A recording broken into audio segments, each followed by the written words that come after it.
Taco Tuesday's just around the corner. What am I going to fix? Stick around and I'll show you. When I was growing up, there were certain things that we just had every week, and tacos was one of them. So today is a flashback to me growing up on tacos. The only difference is it's keto friendly. Let's get going. All right, let's start getting into these ingredients. First of all, we have 1/3 of a cup of sour cream. We've got 1/4 of a cup of heavy whipping cream. We've got 1/2 cup of finely diced up onions. And we have 6 eggs and 2 cups of, I've got the blended Mexican cheese. You can use cheddar. Cheddar's good in that. A can of Rotel. 2 pounds of ground beef. The leaner the better on this deal. I've got 4 tablespoons of Mexican or taco seasoning. So, and the recipe for this will be in the description below. So check that out. It's that way there's no sugar and things in it. But so we got 4 tablespoons of that. And then if you want to really heat it up, if you don't have the Rotel or whatever, you can just put chilies in it. You can chop a bell pepper and put in it, but this is what I'm working with today. I'm going to put in the Rotel. I'm going to leave these out because my wife's going to be sampling this. So first thing we're going to do is brown up this meat and we'll run from there. All right, I've got it in here in the frying pan on the stove, and I went ahead and added the onions so I can get that flavor mixed in with the meat pretty good. So I'm going to brown this up really nice and drain off any excess grease, and then we will add the Rotel to it. Okay, while my stuff's in there frying up on the stove top, I'm going to just go ahead and mix up this little special sauce. We just mix all these ingredients here, put our sour cream and our heavy whipping cream in here. And we'll get this mixed up. We'll be pouring this over top of the casserole here. So we'll just use the old Armstrong mixer. And while I'm mixing this, let me just invite you to like and subscribe to the channel if you're into easy keto recipes or just care about eating lower carb or whatever. I invite you to subscribe and see what the heck we're going to be doing next week. All right, so we're going to get this mixed the best we can with the old Armstrong mixer here. And then we'll finish browning that meat up here and get it poured on top. So there we have our special sauce. Now let's go back to the kitchen and finish frying this stuff up. All right, I've drained off the excess grease here. Now I'm going to add my Rotel to it, and then I'm going to put the taco seasoning in and let it get a little happy there, and then we'll be putting it in the pan. All right, our meat is brown, seasoning and the Rotel's got happy in there. Now all we're going to do is transfer this to the casserole dish. That's about 9 by 12, 9 by 13, whatever. You know what I'm saying.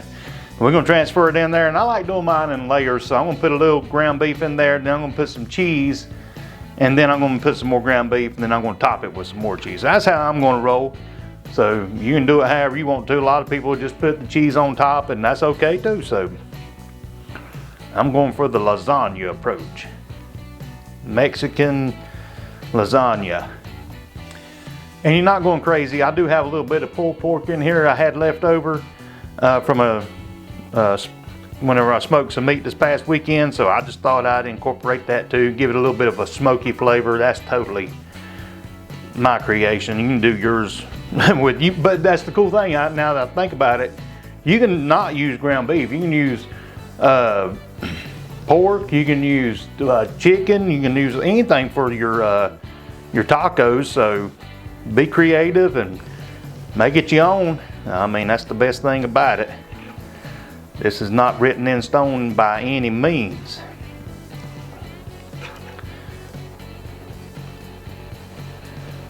All right.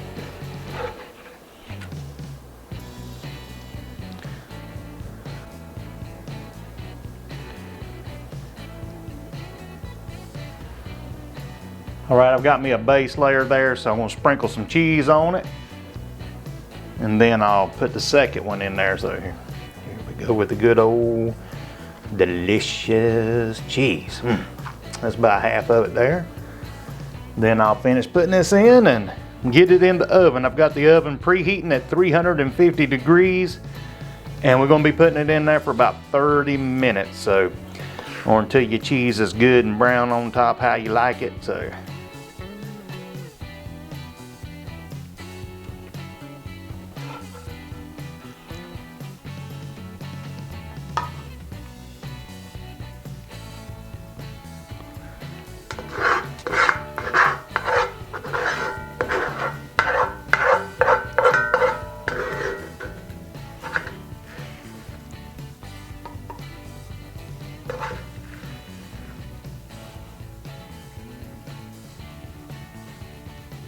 All right, we'll spread this around and then pour our magical sauce on this and then top it with some more cheese. Yeah, boy, that smells good already. Then we're gonna pour this over top of it. Let it soak into it really nice. And I did have to whip on that a little while. If you got a mixer, that'd probably be a lot faster, but that's and make it a little bit smoother, but I didn't feel like dragging the mixer out, to be honest. So I used the old Armstrong mixer. That'll work for that. Just slosh it around a little bit.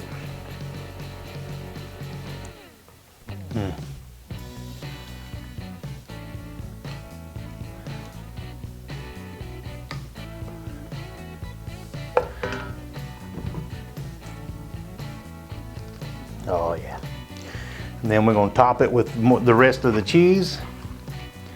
And if you like a lot of cheese, you can add more than 2 cups. I mean, this is your dish, man. I'm gonna get me a little bit more than that, but make it how you want it.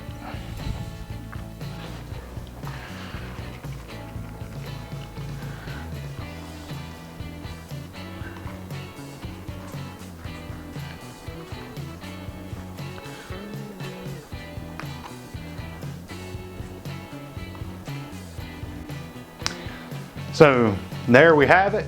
And if you want to, you can slice some jalapenos and lay them on top there and make it all pretty and fancy, but this is going in the oven now. So let's get it in there and get it going. 30 more minutes and dinner will be ready. Here we have it. We're straight out of the pan, steaming hot. Oh, what's not to like about this? Time to do some taste testing. Oh yeah, here we go. My favorite time, you know it is, taste test time.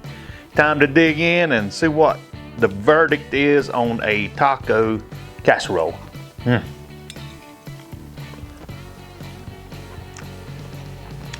Oh. Man, what's not to like? Man, that onion, those onions and the rotel and all that stuff.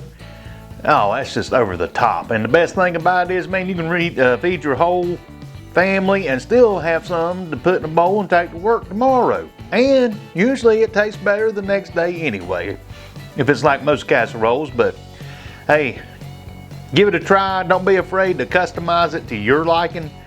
I know a lot of people like different things in their stuff, but you know, can't go wrong. You got the base recipe, go for it. Use your imagination. Man, you see how simple that was? And the best part about it is you can customize this. You can use chicken instead of beef. You can use pork. You can put your favorite keto-friendly vegetables in there. You can put cauliflower rice in there to help it go further or whatever, but it feeds a lot of people. So hey, give it a try. Don't be afraid. And until next time, may the Lord bless you.